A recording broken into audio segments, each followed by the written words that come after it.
মৌত কারণ নিয়ে আসে কেন জানেন? মালাকুল মৌত আল্লাহকে প্রশ্ন করছিলেন, দায়িত্ব তো দিছেন, পুরা করতে হবে, কোনো দ্বিমত নাই।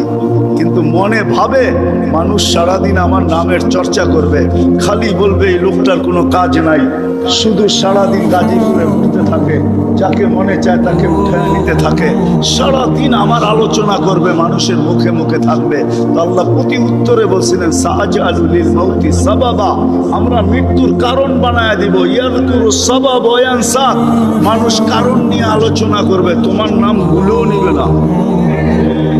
এখন নাম নিতেছে ডেঙ্গু, কয়েকদিন আগে নাম নিছে করোনা, কখনো নাম নেয় স্ট্রোক করছে, কখনো নাম নেয় এটা সেটা, ঠিক না? হ্যাঁ, আরেকটা কারণও আছে।